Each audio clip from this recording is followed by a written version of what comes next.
So we made it to Darwin. We had so many issues.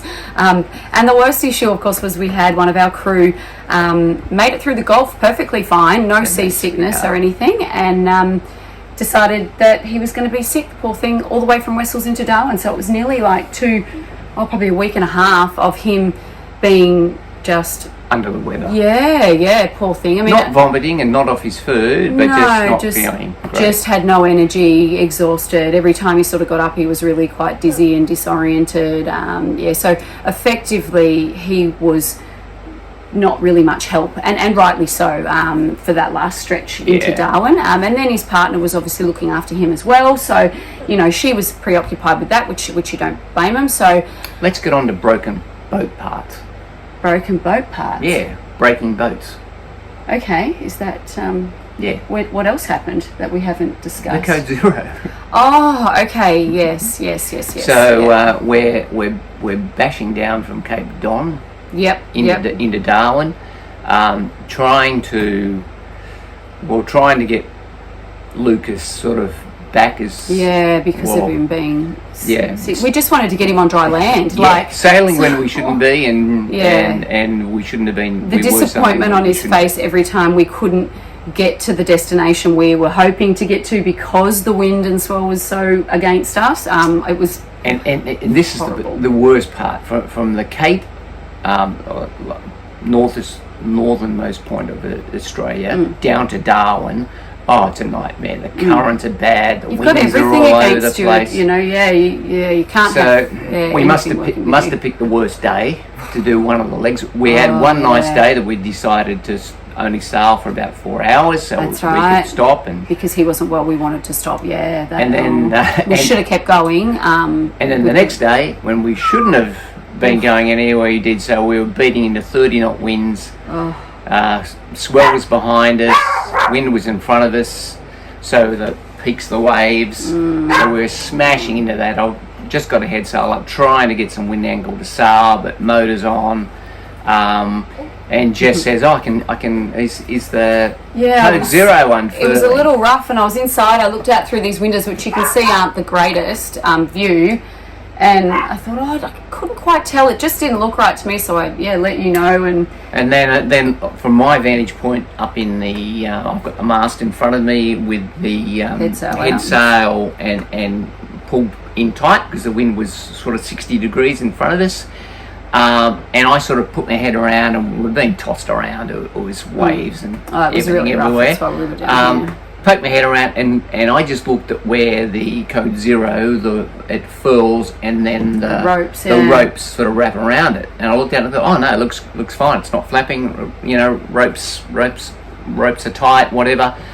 And then about half an hour later, I hear all the head sail started flapping, flogging. And I thought, well, that's weird. Why is that happening? But I thought, okay, well, it wasn't trimmed properly or whatever. I ran something upstairs going on when I heard that flapping around. I was and then I went up the front and Code Zero was looked behind it, and the Code Zero was unfurling and flapping against the head sail. Yeah, at the top. When it was furled in, I suppose it wasn't exactly tight or whatever. Anyway, so then sort of I'm up there and I'm trying to lower Jess. I sing out to Jess. So Jess comes up. She's trying to lower it. I'm trying to pull it down, harnessing the whole 65 kilos, of course. And the winds and it was like 25 knots. Oh yeah, 25, plus, if not 30. And of course it's on the nose, so we're bringing the sail down. Of course the sail obviously goes with the wind out the side of the boat, so I'm trying to wrestle the head sail in, and of course the winds it was going over the edge basically in the top, and anyway, and managed to get it in. Yeah, Lucas came out though, even though he was sick, he ran out to put a little bit of muscle. Those guys were resting, and And then, he ran out. Well, he managed to get it in, but unfortunately, it shredded the top of the Code Zero. So ripped. And she's a beautiful old sail. Old, in the word. Yeah, that's right. When I looked at it, I thought, well, that's the end of it. It's the original sail from the boat. And we love it. It's just such a great sail. Yeah, it's got more patches and sail not cloth. Have a Code Zero going overseas. I got a quote before we left Gold Coast. It was 10 grand for a new Code Zero. I thought, no, look, it's still whatever. So I thought, that's the end of it. But took it to a sail maker in Darwin here, and he patched it up again. She's a beauty. Well, we haven't used her yet, but we will be using her soon, hopefully. But it was a really quick and reasonably priced job. It was great. So so Darwin, we were in the marina, replacing throttle cable, fixing the Code Zero. What else? What other boat? Oh, there was some. We were waiting on the freezer defrost heater thing. Oh my goodness, there was just so many things. We decided to go into the marina, as you noticed, just because it was just the ease of being able to get on and off the boat. Also to help Lucas so he could get off the boat. We were expecting, they were planning to go stay in a hotel, which we totally got. We got into the marina and instantly he felt better. Literally he was out, as soon as we tied the ropes down, he was out hosing the decks and cleaning everything, and everything was just like he had never even been sick. So they had made that decision though at that point to not continue on with the journey, which I totally get. I mean, there'd be nothing worse than setting off overseas and you getting sick. So they stayed with us for a little while and just we knew we'd be stuck in Darwin for. Jess had visa troubles. It shouldn't have been, but there was no issues with me getting my visa. It had just been missed in the system, and then there's a bit of a black hole in their system that took a while for 5 days turned into 5 weeks, and Jess almost bloody locked herself. Oh my gosh, it's just so frustrating. The end result was I ended up trying to translate everything into Indonesian, and it got sorted pretty quickly, funnily enough. So so that worked out well. But at that point, we kind of felt that the crew were probably not going to continue before they even said it. So we've been preparing ourselves mentally for that. And then obviously when they did say they were going, we were ready for that. We weren't originally ready to not have crew. That was why we got them. We'd never sort of done any sort of big passages, especially with Hudson and whatever. So I think for us the benefit was getting the crew and then realising, that not that we don't need them in that way, but it really showed us how capable we were and how well we know our own boat. And, it was great having extra hands on the boat, but really, we actually don't need extra hands. We're pretty capable. I think I needed that more than anything. I needed to understand exactly what we can do as a team, and that gave us that opportunity to do that. And now we're about to head off to Indo, and we're crewless, which was the whole reason we were having the crew, was literally to go over to. Did you say we're clueless? No, clueless. I thought we were clueless before, most but people would think we are clueless. Absolutely. Yeah, but just shows you anyone can do this. If we can do it with a baby and a toddler dog. and a little dog, as you can hear. She's had enough. She's done with the video. But now our whole purpose was having the crew to just do the passage across to Indo. But we thought we'd pick them up at Cairns so that we had some time with them and got everyone used to a bit of a dynamic. But now we've realised we're here in Darwin. The longest part of this whole journey was the Gulf, and the worst part was the Gulf. And our shooting across to Indo will take us like 30 hours. It'll be one night. That's nothing for us now. Yeah. It's great actually to truly feel confident in our capabilities and the boat's capabilities. That was really, really something I needed to experience before heading off overseas. Yeah. I was always a bit, skeptical about what we were getting into. But that Gulf crossing really taught me a lot. Good. Yeah. Anyway. Taught me a lot too. Yeah. S happens. Yeah, it does. Daily. On a boat. Anyway, we've got a busy morning. We've got to get ready. We are checking out today and heading to Indo. So stay tuned for the next video, guys. Bye. Bye. Sit down. Where are you going? Come out of here, quick.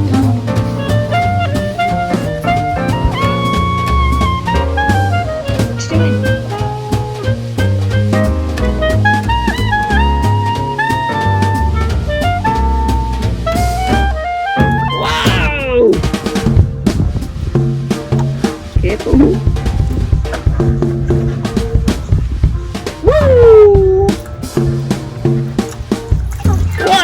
Oh,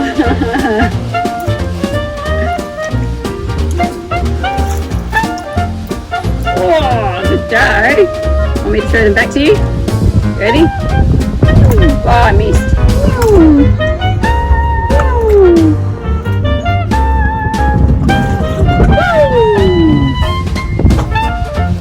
Kite festival. Look at them all. They're huge.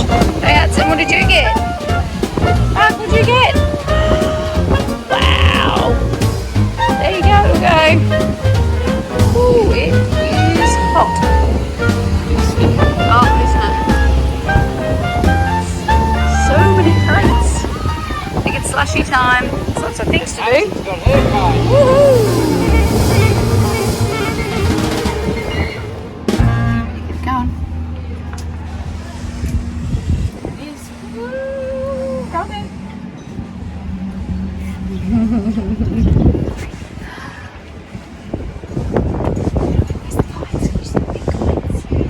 Show Daddy the kites, Daddy.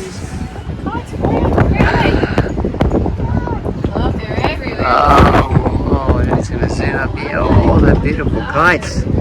Cullen Bay Marina, the kite festival's on huge kites. You can see them from the boat in the marina, which is awesome. Yeah, we took a little trip down there and then we decided it's much cooler to sit here in the shade with the Shade. water and And Hudson got cold herself a drinks and- pinwheel. Yeah, there you go.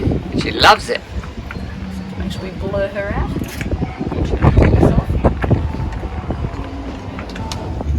Bye bye Cullen Bay Marina.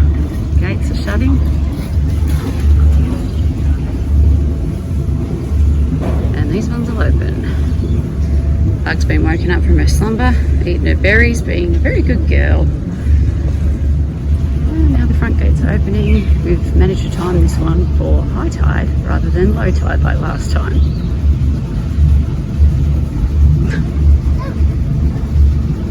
It's made it much easier. All we've had to do is literally tie off one rope and the boat's just staying stationary. Alright, second gates will be opening in a second.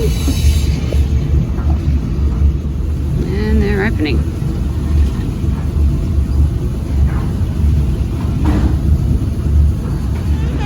So here we are in Fannie Bay.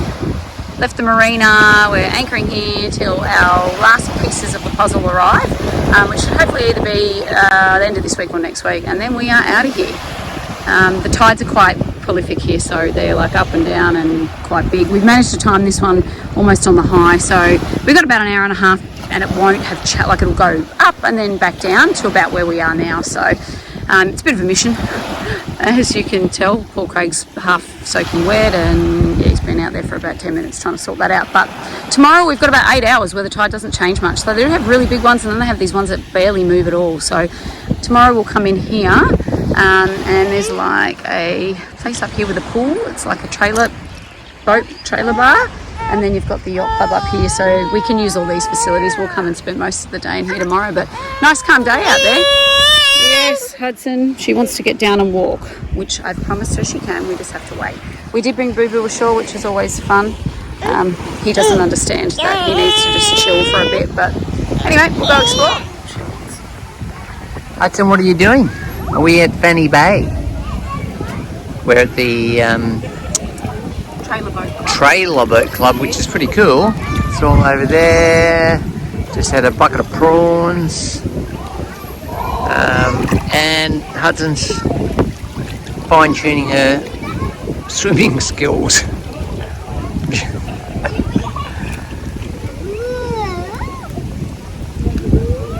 Mummy's showing off one of her new cozies.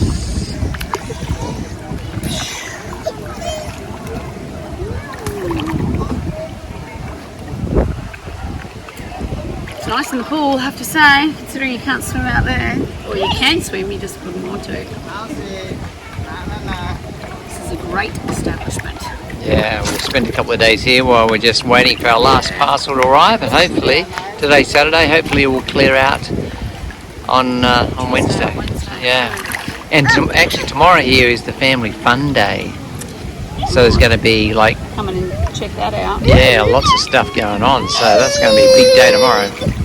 Yeah, come back for that. And face painting, all sorts of stuff. So yeah. that's pretty cool.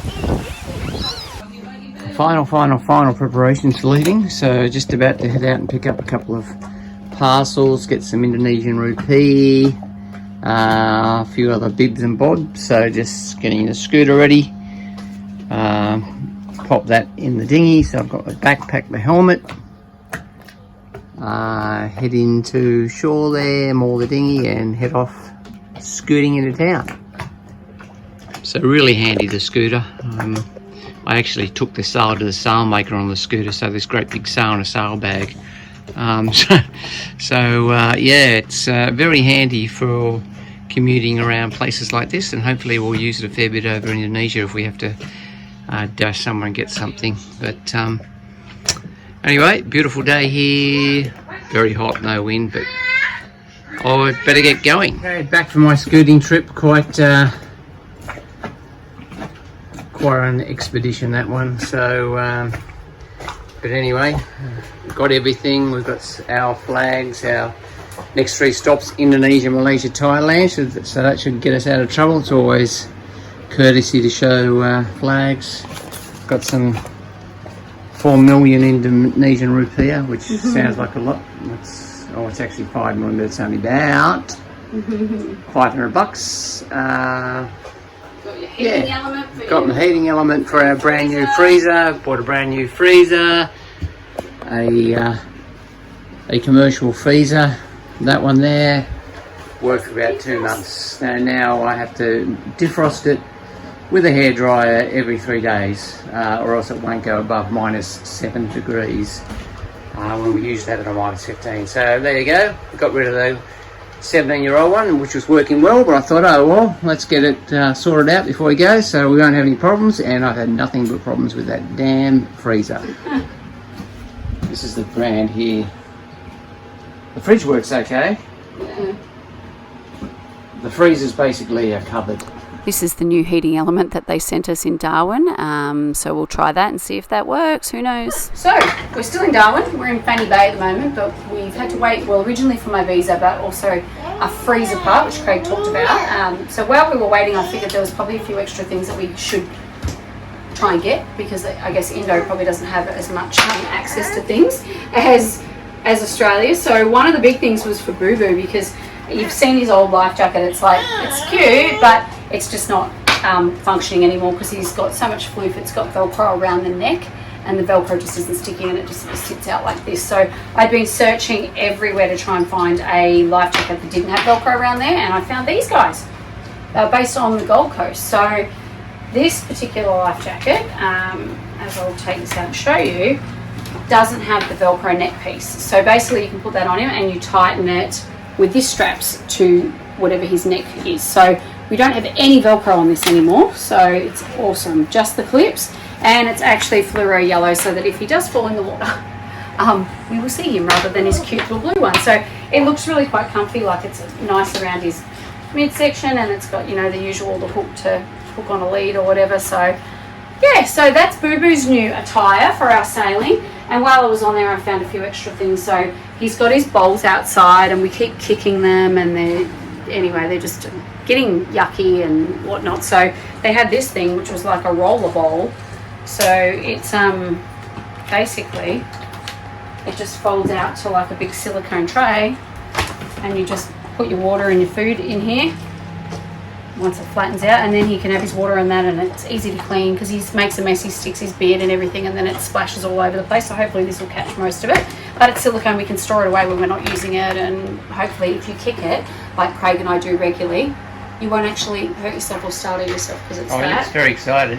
He's thrilled. This will be his least favourite part, is this thing. It's like an extension for, I guess, a lead, but he's at the moment got a really long lead that we loop upstairs to try and keep him. He has too much movement up there. So this, all we'll do is put that around the chair and stick that through there, and he'll only have, you know, that far he can go, which keeps him away from the winches. It also keeps him from jumping over onto Hudson and just running around like a crazy person. So Boo Boo's sorted. And then they gave us this cute little key ring, which Craig's going to use for the dinghy keys, I think, or something. Very cute.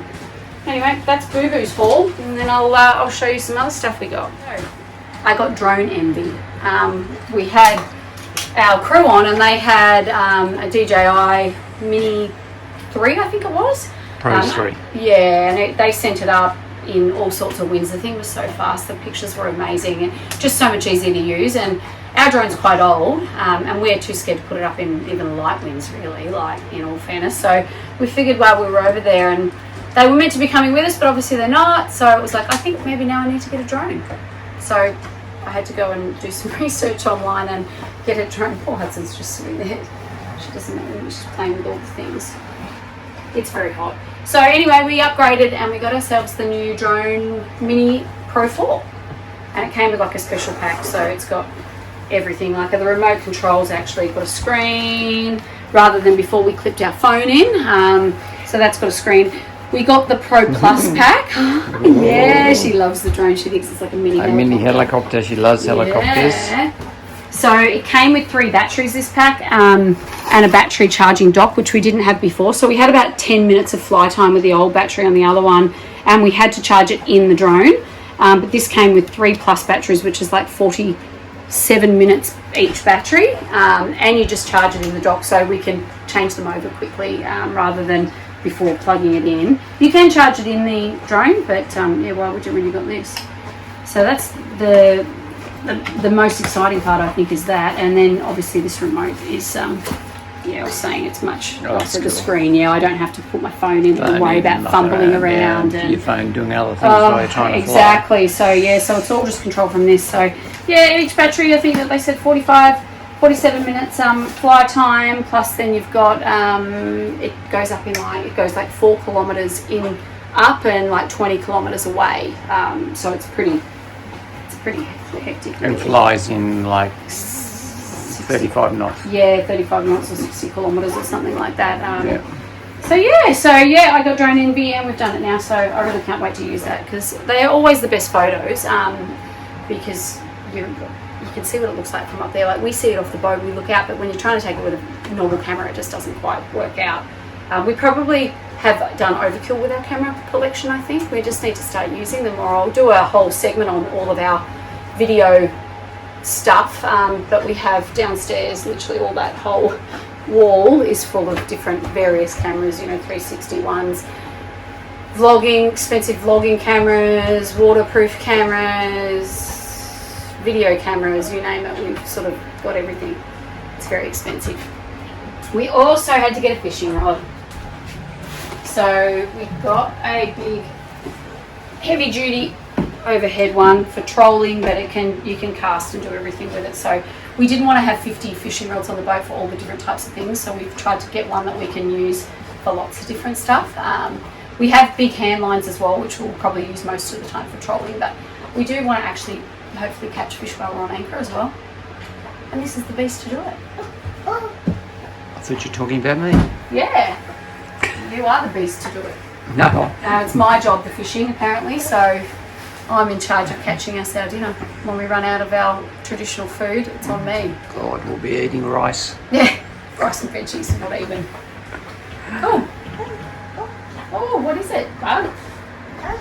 What do you see out there? Daddy's scooter. Oh, the scooter and all Yeah, I'm sorts of charging things. it up and then we'll put it away.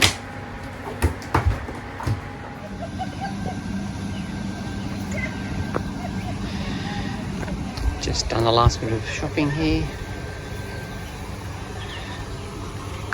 It's a Sunday. Darwin's a fair trek away from Fannie Bay here, so I just broke the scooter out and scooted in. Got a couple of bags full of groceries. Timing the tides here, I had 2 hours and got back a bit early, so that's our dinghy just there. So a little bit high and dry at the moment, so I'll have to wait about half an hour sitting in the shade. It's about 35 degrees here today, so pretty damn warm. It's okay when you're scooting because it's you've got a bit of breeze, but yeah, just hanging out waiting for the tide to come in. A little trailer boat club here. It's got a family fun day on, so a couple of little things going on here. A really nice place to hang out. So we'll probably come in here this afternoon if the tides are okay. Meanwhile, I'll just sit down in the shade. Well, this should be my last scoop trip into Darwin. This is my hat trick 3 days in a row. You're so good at it. This one, the last few things, and we've got the big pool float, which is 18 kilos. So that tested my scooter balancing skills. So yeah, this time tomorrow, it's about 1 o'clock now, this time tomorrow we'll be checking out. So last minute preparation. Bye Fannie Bay. We won't miss you. Will we, Buggy? No, says the bug. Okay, I'll get this stuff out of the dinghy and unpack it and take the rubbish ashore, I suppose. I'll take the rubbish ashore after we get our pizza, because it's going to be our last meal. Yeah, The last supper. yeah, cool. Without, having to prepare food or, Yep, and we'll do that. Definitely won't be buying pizza in Indonesia. No, Asia is probably not big on pizza. No. Have to wait till we get to Europe. Yeah, that's all right. Yeah. We wasted away to nothing, so we can afford to eat a few pizzas. Yeah, we'll be over rice and soy sauce. Yeah, that's it. Okay. Alrighty. Thank you, Daddy. After what feels like a very long time in the making, we are finally ready to depart Australian waters and head for Indonesia. This will be our first stop on our World Circumnavigation. Make sure you join us, guys, for all the mayhem and epic adventures to come.